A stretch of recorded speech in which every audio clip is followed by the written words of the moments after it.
Constantemente vemos en las redes sociales los posts de nuestros colegas donde nos dicen que los famosos neurotransmisores nos ayudan a ser más felices y a sentirnos físicamente mucho mejor. Pero al no entender cómo funciona este proceso, no le damos la importancia que deberíamos de darle. Y esa información muchas veces cae en saco roto. Es decir, lo ves en el post, dices, sí, la serotonina da felicidad, la hormona de la conexión es la oxitocina, pero no le damos más importancia y pasamos de largo. Por eso he querido hacer este vídeo de cómo funcionan esos neurotransmisores y cómo sí que es verdad que nos pueden ayudar mucho a las personas con dolor crónico y con demás sintomatología, ¿no? Cómo pueden influirnos positiva y negativamente en el dolor. Así que voy a empezar diciéndote qué son los neurotransmisores. Bueno, pues son los elementos químicos básicos junto con las hormonas. De hecho, los neurotransmisores muchas veces se comportan como hormonas que son necesarios para el funcionamiento de nuestro organismo y que se liberan gracias a los impulsos electromagnéticos de nuestro cerebro. Vale. Pues tanto los neurotransmisores como las hormonas llevan cada uno un mensaje al cuerpo de las acciones que debe de tomar nuestro organismo, y esa información va de neurona a neurona y viaja al resto del cuerpo a través del riego sanguíneo. Los niveles que tengamos en nuestro organismo de esos neurotransmisores y de esas hormonas son muy importantes porque intervienen en la mayoría de nuestras funciones físicas, de nuestras funciones vitales, y también en muchas mentales y emocionales que también son vitales, como nuestro comportamiento, nuestros sentidos para percibir los estímulos del entorno y nuestra regulación emocional. Por ello, claro, por todo este popurrí intervienen también en nuestro estado de ánimo, en la forma en la que vivimos, en la forma en la que sentimos las experiencias que nos suceden. Digamos que la manera en que tengamos de afrontar la vida, la actitud con la que nos enfrentemos a la vida, se ve muy condicionada y muy influenciada por nuestros niveles de neurotransmisores. De hecho, si tienes endometriosis, si estás viéndome y tienes endometriosis, estoy segura de que has podido comprobar esto en tu propio cuerpo con los tratamientos hormonales, de qué forma tan clara nos afecta el humor, la actitud, la felicidad, el bienestar físico, la fatiga, la serenidad emocional, que a veces que parece que te ponen cardíaca con las hormonas, ¿no? Digamos que esto tiñe por completo nuestro día a día, por lo tanto nuestros estados emocionales y por lo tanto nuestra vida, ¿no? Por eso es muy importante tener en cuenta que para que el cuerpo funcione correctamente es necesario tener un buen equilibrio en la química. Ninguno de los químicos en exceso es bueno y tampoco lo es en carencia. Todos tienen su función y en la mayoría de los casos el secreto está en el equilibrio, como siempre en la salud. Bueno, pues se han detectado más de 60 tipos de neurotransmisores, pero yo creo que para el dolor crónico los más relevantes son 6, ¿no? Yo he creído que en el campo del dolor los más importantes para nosotros son 6, tanto en la parte de la salud física como en la parte de la salud mental e emocional. Hoy voy a hablar de los 6 un poco por encima. He pensado que después haré más vídeos donde hablaré de ellos un poco más extensamente y para así dar un poco más de información. Pero hoy vamos a verlos, digamos, un poco por encima. Tanto física como mentalmente, estos 6 neurotransmisores de los que hablo son la serotonina, la dopamina, la oxitocina, el cortisol, la adrenalina y las endorfinas. Estos son los 6 más importantes. Vale, y ahora ya vamos a la chicha. ¿Y cómo influyen estos neurotransmisores que he dicho en el dolor crónico y en el cansancio y en el resto de sintomatología que podamos tener? Bueno, primero te voy a decir que en la parte técnica te comento que, aunque suene a chino, lo voy a decir, los neurotransmisores encargados, son los encargados de activar el dolor. Lo hacen estimulando la neurona de segundo orden a través de unos receptores. Esta hormona cruza la médula espinal al lado contralateral y viaja por el haz espinotalámico hasta alcanzar el tálamo, zonas del cerebro, y el sistema nervioso. En el tálamo se activa la neurona de tercer orden que viaja a la corteza somatosensorial, es decir, a la de los sentidos, la que percibe el dolor. Así que el dolor es el resultado de la activación de los nociceptores periféricos por la liberación de neurotransmisores y por la disminución del umbral de respuesta de las fibras nociceptivas. Y aunque ni tú ni yo hemos entendido bien lo que yo he dicho, ni estos tecnicismos de los que estoy hablando, simplemente he querido hacer este recorrido para que veas cómo efectivamente el dolor empieza en el cerebro y los neurotransmisores tienen un papel fundamental en él. También influyen mucho estos neurotransmisores en las funciones ejecutivas, es decir, entre ellas en la memoria de trabajo, que se nos ve muy afectada cuando tenemos la niebla mental o la fibroniebla en el caso de fibromialgia, que se le denomina así, que es la niebla mental, nuestra capacidad de pensar con claridad, de planificar, de analizar, de tomar decisiones correctas, todas esas funciones mentales que nosotros percibimos siempre como deterioradas por causa de nuestra enfermedad, ¿no? Entonces, vamos ya a meternos en la chicha. ¿Cuáles son los neurotransmisores que debemos potenciar? Bueno, pues el primero es la dopamina, que interviene en la sensación de motivación y de deseo, ¿no?, por las cosas. El exceso de dopamina también crea adicción, es lo que hablábamos del equilibrio, ¿no? Entonces, la dopamina ha sido muy estudiada por el laboratorio de la Facultad de Medicina de la Universidad de Carolina del Norte en Estados Unidos y publicaron en Neuron un estudio, ¿no?, una conclusión, donde se muestra que las neuronas usan la dopamina para regular el dolor. Los estudios de estos investigadores han confirmado que las neuronas relacionadas con la dopamina desempeñan un papel fundamental a la hora, ¿no?, de abordar el dolor, porque en la forma en la que los opiáceos naturales de nuestro cuerpo amortiguan el dolor, digamos que trabajan conjuntamente. La dopamina la podemos subir muy fácilmente, expresando gratitud. Simplemente agradecer a las personas que tienes en tu entorno, o a ti mismo o a ti misma, o a la vida. De hecho, tengo un vídeo en el canal, un vídeo completo sobre la gratitud y qué acciones nos pueden llevar a despertar esa gratitud. Te voy a dejar el enlace abajo en la descripción para que puedas verlo. También planeando y logrando metas y objetivos. Lograr cosas que deseamos en cualquier ámbito de la vida, puede ser en el de la salud, en el del dinero, en el de viajar, ¿no? Objetivos, alcanzar nuestras ilusiones, metas, todo eso son baños de dopamina. Practicar hobbies, cualquier cosa que conlleve placer y bienestar, eso segrega dopamina. Luego la noradrenalina, que es la que nos mantiene alerta y atentos, es decir, es la que nos ayuda a enfocarnos en los objetivos, estar conscientes y activos. Cuando la tenemos en exceso, como todo en exceso es malo, estamos estresados y agresivos. De hecho, los medicamentos que inhiben la recaptación de serotonina y noradrenalina en el sistema nervioso central nos alivian mucho con el dolor físico. Las personas que tenemos fibromialgia, los doctores muchas veces nos dan antidepresivos que inhiben la recaptación de serotonina y noradrenalina, y eso ayuda mucho físicamente. Y se pueden aumentar los niveles de noradrenalina enfocándote en los objetivos que quieres conseguir. En vez de enfocarte en lo que no quieres tener, enfocarte en lo que sí quieres. Y así, manteniéndose activo, manteniéndose alerta, manteniéndose enfocado en las cosas, aprendiendo cosas nuevas y cada vez creciendo un poco más, se activa la noradrenalina.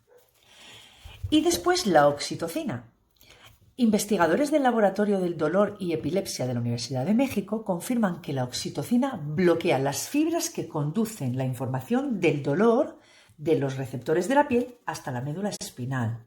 La oxitocina regula los procesos emocionales, el proceso emocional que forma parte de la transformación del dolor agudo al dolor crónico, a que se cronifique el dolor.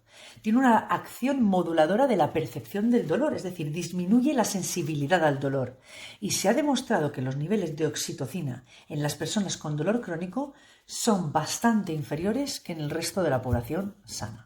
Por ello, la oxitocina, además de estar involucrada en el proceso del dolor, está implicada en la respiración, en la actividad cardiovascular, en la alimentación, en la interacción social, en el estrés, en la ansiedad. Digamos que es una hormona muy importante. Y el amor, por lo tanto, es de las buenas relaciones con los demás. Se libera cuando abrazamos, también cuando lloramos y nos desahogamos, cuando somos nosotros mismos, es decir, cuando nos sentimos confiados en nosotros mismos y nos amamos a nosotros mismos, cuando nos relacionamos con los demás desde la comprensión y la compasión y la aceptación sin estar juzgando y criticando, cuando damos besos o cariño de cualquier forma, cuando hacemos cosas por los demás sin esperar nada a cambio.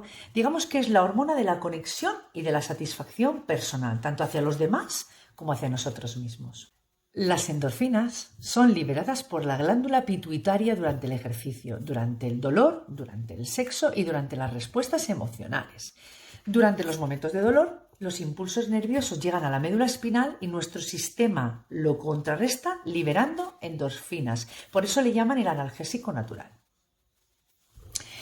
Esas endorfinas interactúan con esos receptores opioides en el cerebro y actúan como si fueran morfina y codeína, es decir, reduce la percepción del dolor.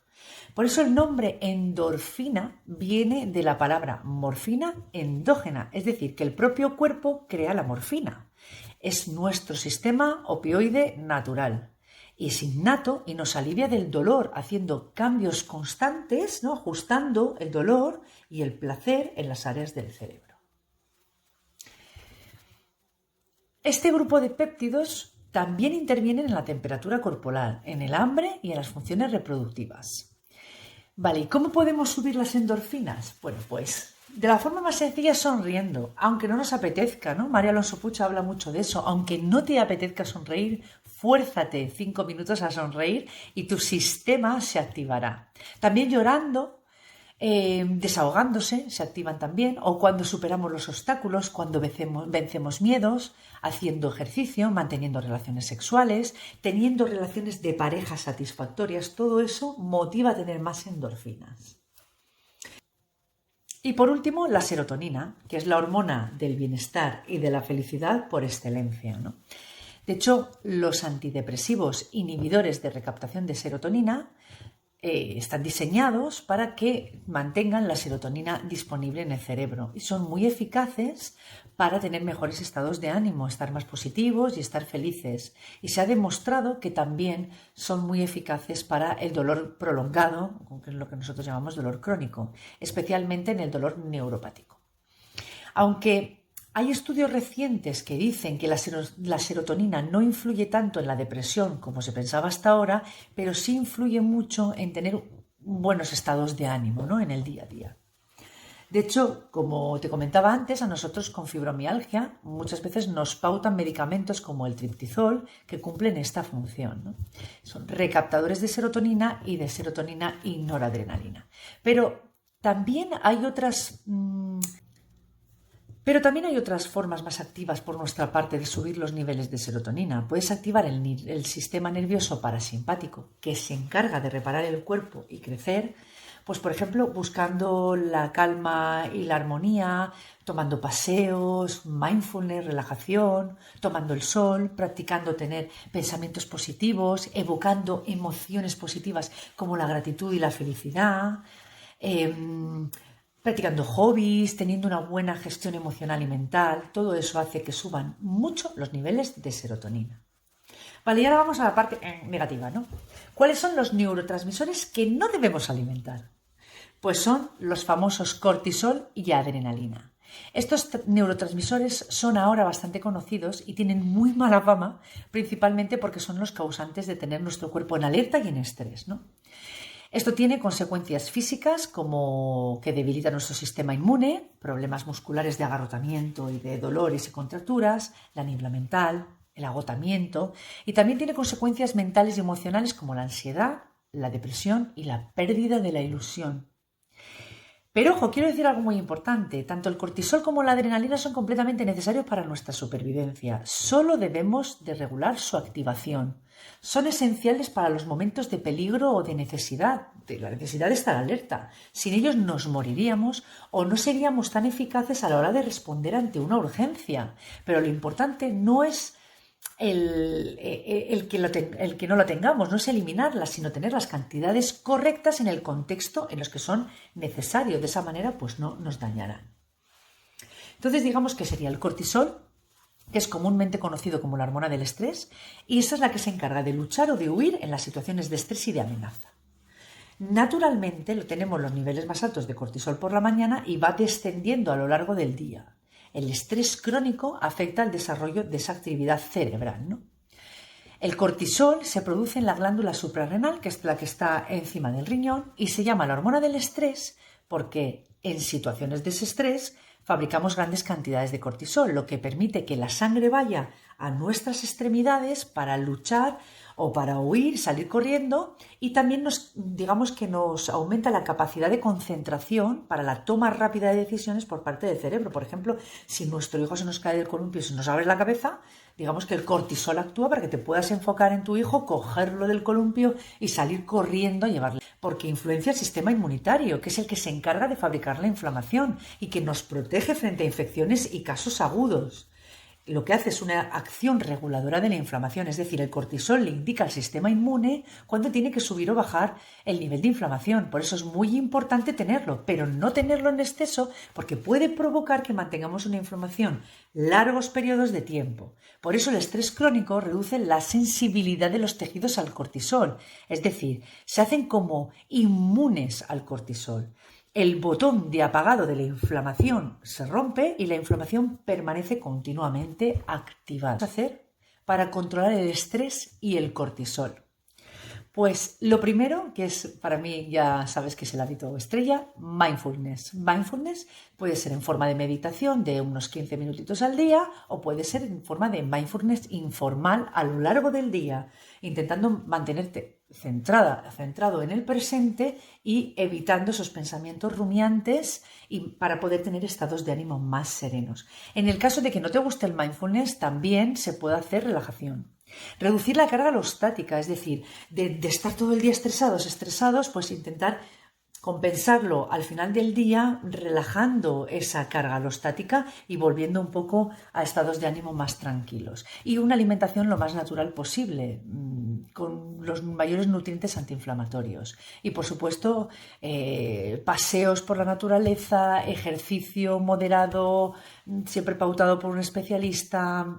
Todo esto baja los niveles de cortisol en sangre. Y el siguiente neurotransmisor, que es el que debemos evitar tener en exceso, es la adrenalina, que trabaja junto con el cortisol y nos prepara para salir corriendo, luchar ante una amenaza, ante una discusión, ante una pelea, algún conflicto.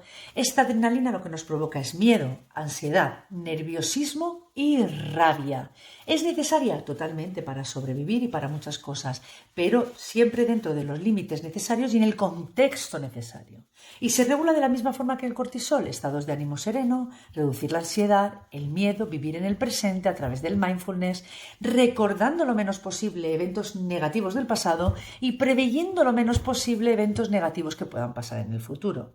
Así que por todo esto, subir los niveles de estos neurotransmisores como la serotonina, la oxitocina, las endorfinas y reducir los niveles de cortisol y de adrenalina nos ayudan como medicamentos naturales a recuperar nuestra salud y nuestra calidad de vida. Que, por ejemplo, y para terminar, un abrazo libera serotonina, dopamina y oxitocina, que es la hormona del amor, y damos la sensación de protección y de compañía.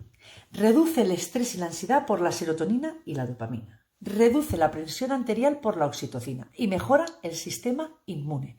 Así que abrazar a los demás y ayudar a los demás y tener detalles con los demás, fíjate la cantidad de cosas que consigues, tanto para sanar tu propio organismo como para ayudar al... Por supuesto, consulta siempre a tu médico. Este vídeo tiene la intención de informarte y de que tomes conciencia de la gran importancia que tiene la alimentación, la conexión social, el ejercicio, la meditación y los hábitos saludables para la buena salud en general y el equilibrio de nuestros neurotransmisores, ¿vale? Aprender lo mucho que cuentan en nuestra calidad de vida y repercuten en nuestro bienestar físico y en la reducción del dolor. Pero, por supuesto, siempre tiene que estar acompañado del tratamiento médico, que tu médico considere pautarte, ¿vale? Así que muchísimas gracias por tu atención y hasta el próximo vídeo.